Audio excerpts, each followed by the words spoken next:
संत अगर कभी कोई आदेश दे दे, कृपामयी आशीर्वाद का वरद हस्त रख दे, तो हमेशा पालन करना चाहिए।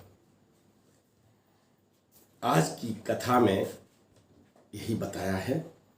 और अगर उस वरद हस्त जो मिला है और उसका सही से पालन नहीं किया तो क्या परिणाम हो सकते हैं।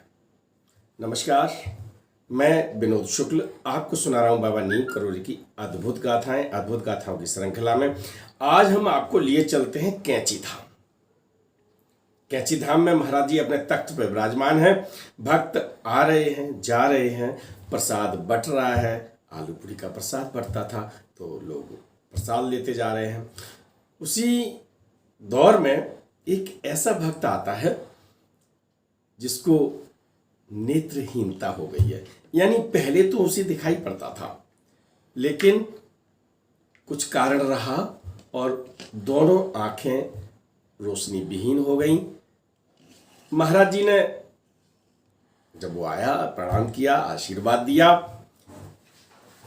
कुछ भक्तों ने जो वहां पर बैठे थे और जो उनके साथ आए थे, बोले महाराज जी ऐसी कृपा कर दीजिए इसकी आंखों में रोशनी आ जाए।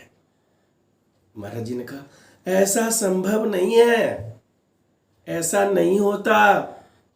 ऐसा एक बार हुआ था। गुरु समर्थ जो थे ना, उन्होंने अपनी मां की आंखों में नेत्र ज्योति वापस की थी। अब कोई ऐसा संत नहीं जो रोशनी वापस दिला दे। जब उन्होंने ऐसा कहा तो जाहिर है कि थोड़ी मायूसी हुई और एक भक्त बोला महाराज जी आप चाहें तो सब कुछ कर सकते हैं। महाराज जी ने कहा कुछ नहीं हो सकता, आराम से प्रसाद लो और जाओ। उधर आलू पूरी का प्रसाद लिया है, इधर महाराज जी ने एक भक्त से कहा कि जाओ अनार का जूस ले आओ। भक्त गया, वहीं कैंची से अनार का जूस निकलवा लाया और जूस उस वो जिसकी आंखों में रोशनी नहीं थी, यानी अंधा था, उसको पीने को दे देते हैं। वो जूस पी रहा है और इधर क्या हुआ, इधर महाराज जी ने अपना कंबल का एक भाग लिया और उसके सिर पे डाल दिया। उधर ये जूस पी रहा है, कंबल से सिर ढक दिया है, यानी अब वो दिखाई नहीं पड़ रहा। आपको याद होगा भगवान सिंह को भी वृंदावन आश्रम में थोड़ा सा स्पर्श किया था, कंबल का भाग दिया था, पैर का अंगूठा से स्पर्श करा दिया था, तो गीता का पाठ करवा दिया था। याद है कथा। ऐसा ही वहां पर हो रहा है कि वो कंबल उसके सिर पे डाल दिया है और वो उधर जूस पी रहा है। थोड़ी देर में जब वो कंबल हटाते हैं तो उस भक्त की आंखों से खून की धारा निकल रही होती है। और जब वो इधर उधर देखता है तो एकदम महाराज जी मुझको दिखाई पड़ने लगा, महाराज जी मुझको दिखाई पड़ने लगा।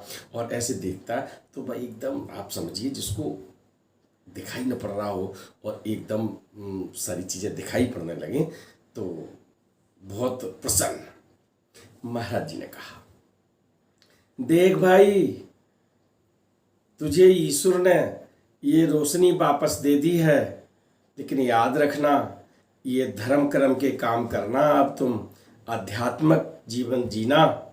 ऐसा नहीं है फिर वही बिजनेस में लग जाओ, रामधुन में लग जाओ, नौन तेल लकड़ियों के चक्कर में लग जाओ। मानिए अब तो महाराज जी अब तो सब कुछ दिखाई पड़ने लगा है, तो अब तो पूरा जीवन ही भगवान जी को समर्पित है। अब तो हम तीर्थ यात्राएं करेंगे, धर्म के काम करेंगे, अन्नदान करेंगे, बहुत सारी बातें उन्होंने एकदम कह डाली।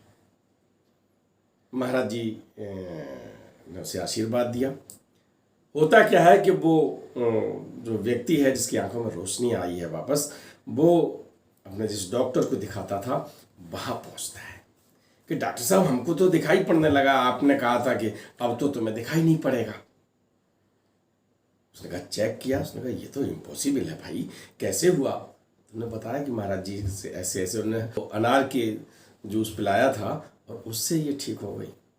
बोले नहीं नहीं महाराज जी के ये ठीक करते, अब वो डॉक्टर आता है, डॉक्टर प्रणाम करता है, महाराज जी कहते हैं देखो भाई इसी ने आंखें ठीक कर दी, इसने इसकी आंखें ठीक कर दी, यही दवा चलाता था, ये बहुत बढ़िया डॉक्टर है, इसी से सब लोग इलाज करवाया करो, ये बहुत बढ़िया डॉक्टर है। जबकि डॉक्टर जानता है कि हमारी दवा से आंखें में रोशनी नहीं आई है, रोशनी महाराज जी के आशीर्वाद से आई है। होता क्या है फिर, महीना कटा, 2 महीना कटा, वो बुरी तरह से धर्म के कामों में बंदा लगा रहा, जहाँ रामायण हो, जहाँ प्रवचन हो रहे हो, जहाँ भागवत हो रही हो, उनमें काम करता है, तीर्थ यात्रा कर आया, महीना 2 महीना कट गया।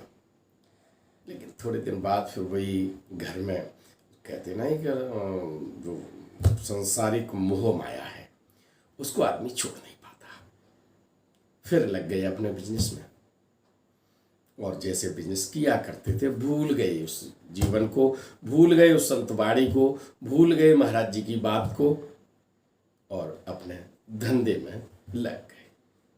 होता क्या है, धीमे धीमे धीमे धीमे रोशनी चली जाती है।